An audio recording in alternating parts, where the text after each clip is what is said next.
Écoute, moi, il m'est arrivé un truc fantastique pendant le premier confinement.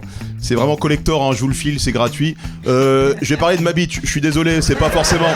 C'est pas que j'ai envie d'en parler, c'est que c'est médical, donc ça m'est vraiment arrivé. Dès le début. Dès le début. Bah tu me dis qu'est-ce qui m'a marqué pendant le confinement. Je vais pas raconter comme tout le monde, je me suis fait... Bon voilà, on s'est tous fait chier de toute façon, donc je la garde pour tout à l'heure. Vas-y, Ah non, on veut savoir ce qui est arrivé à ta biche. Pardon, moi, ça y est, je veux savoir. C'est pas ça, c'est... On était sur les bures, je te parle du premier confinement, le moment où on était vraiment dans la terreur. Tu sais, on se posait vraiment la question, la maladie est vraiment grave. Dans la rue, valait mieux crier Allahu Akbar que tousser, tu te rappelles? on était vraiment dans un moment de psychose absolue. Donc les hôpitaux sont pleins, etc.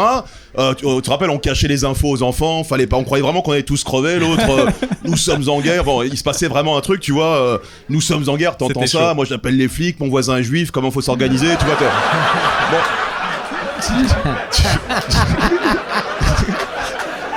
On s'éloigne de la bite. Ouais, on s'éloigne de la bite. Ça veut dire. Et je suis avec ma copine de l'époque confinement, on fait comme beaucoup, on sait pas quoi faire, et un soir on fait l'amour, et il m'arrive, et c'est véridique, hein, et peut-être j'étais énervé avec le Covid, etc. Excusez-moi de parler de ça vraiment, mais j'y vais. Alors, je tape de côté, vas-y. Et je fais ce qu'on appelle une entorse pénienne. Ce que je souhaite à personne. Tu tapes de côté, c'est-à-dire tu tapes de côté, tu tapes dans le vagin, sur le côté du vagin. Bah non, c'est-à-dire que parfois tu peux sortir et rentrer, et à un moment tu t'es rentré, je vois t'es parti sur le côté. La joue quoi, la joue. Voilà.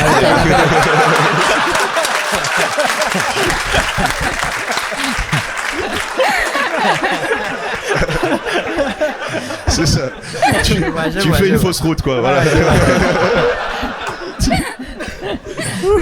Et donc je le souhaite à aucun homme, c'est-à-dire que ça te fait comme une entorse de la cheville, c'est-à-dire que t'as le truc qui triple de volume, t'es assez satisfait, mais tu dis il y a un problème quand même, tu vois.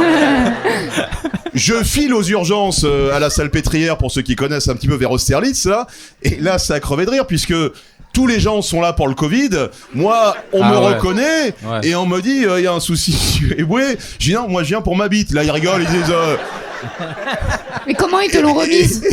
Et bah non, mais alors du coup t'as une radio pour savoir si c'est pas une vraie rupture, etc. Attends, comment tu fais la radio de la tub? Juste pour savoir. Genre, il y a la machine, posée là. C'est... Une espèce de scanner qui passe comme ça. C'est exactement la même machine que pour savoir si t'es enceinte ou pas, sauf que tu dis pas c'est une fille, un garçon, tu vois, c'est juste une bite, quoi.